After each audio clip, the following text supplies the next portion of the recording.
इतने बड़े नबी होने के बावजूद नूह अलैहिस्सलाम का बेटा कश्ती पर सवार नहीं हुआ।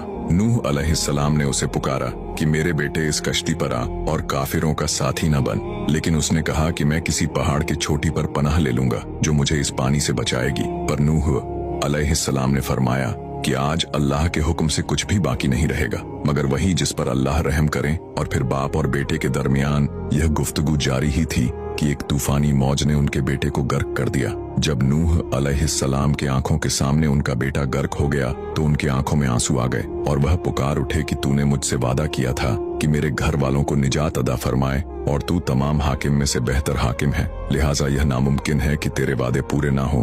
तो अल्लाह ने फरमाया, ऐ नूह, आप हरगिज वह चीज ना मांगे जिसका आपको इल्म ना हो। जिसके बाद नूह अलैहिस्सलाम ये बात समझ गए और फौरन अल्लाह से तौबा की और फरमाया, ऐ मेरे परवरदिगार, मैं तेरी ही पनाह चाहता हूँ इस बात से कि तुझसे वह मांगू जिसका मुझे इल्म ना हो, मगर तू मुझे न बख्शेगा और मुझ पर रहम ना करेगा तो मैं खराबी वालों में से हो जाऊंगा। कश्ती नूह अलैहिस्सलाम और उनके साथियों और उनके सारे जानवरों के नस्लों को लिए पानी की तेज लहरों पर बुलंदी से चल रही थी, मगर जमीन पर मौजूद हर चीज, इंसान, जानवर और परिंदे गर्क हो चुके थे। उनमें से कोई भी बाकी नहीं बचा था। अगर कोई बाकी बचा था तो वो थे सिर्फ कश्ती वाले। नूह अलैहिस्सलाम और उनके साथी 6 महीनों तक उस कश्ती में रहे और फिर आखिरकार अल्लाह के हुक्म से तूफान रुक गया। अल्लाह ने जमीन को हुक्म दिया कि वह सारा पानी निगल जाए तो जमीन ने सारा पानी निगल लिया और जमीन खुश्क हो गई और फिर कश्ती पहाड़ पर जाकर रुक गई। अब उन्हें हुक्म हुआ कि सलामती से कश्ती से उतर आइए, आप सब पर बरकत नाजिल हो गई है